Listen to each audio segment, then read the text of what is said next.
sa mga gusto daw tumulong. Okay.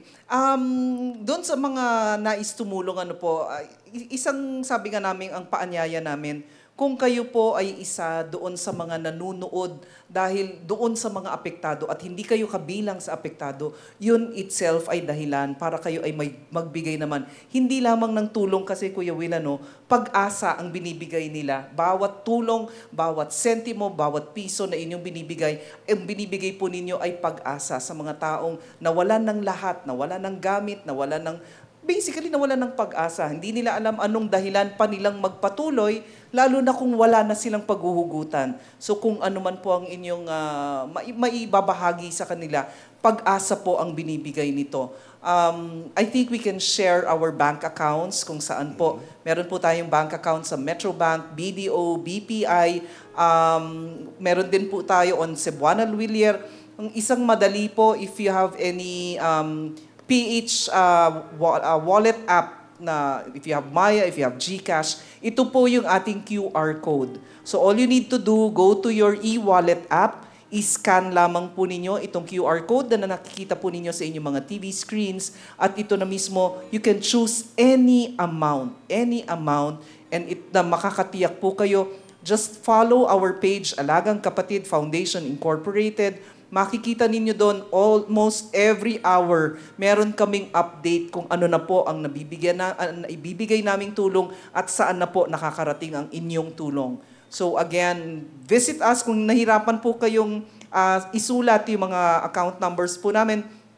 Punta lamang po sa Facebook page ng Alagang Kapatid Foundation Inc. At nandoon po ang detalye kung paano po kayong pwedeng magbigay ng pag-asa sa mga taong nawalan ng pag-asa. Yeah, that's right. Very well said. Thank you very much, Ma'am Menchik. Alam niyo, malaking bagay ho yan. At siyempre yung Alagang Kapatid, yung alaga, pag-aaruga sa ating mga kababayan. Alam niyo, hindi lang naman pag may kalamidad ang magtulong sa kapwa eh. Hindi lang naman pag may nangyayaring ito ang pagtulong at pagbibigay ng pag-asa. Araw-araw dapat may pagbibigay ng pag-asa. Alam niyo, hindi lang naman yung pagbibagyo, kung ano man mga dumarating na mga sakuna sa atin. Dapat sa araw-araw, if you're blessed, kung may magandang buhay tayo, you give kahit na konti sa ating mga kabayan na mahirap talagang maging mahirap. Ang problema nila, ano yung kalulutuing bigas mamaya? Ulam ng mga anak para makapag-aaral. So yung mga ganitong bagay po, sana, di ba, sana nga sa mga darating na mga pagsubok sa atin, dapat matuto na ho tayo.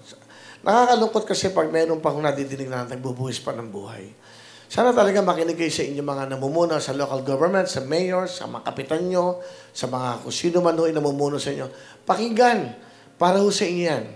Sa ikabubuti at sa buhay na napakahalaga sa ating mga kababayan. Ito ay maganda. Alam nyo, itong programang ito naman, hindi naman puro saya lang. Hindi naman puro sayawan.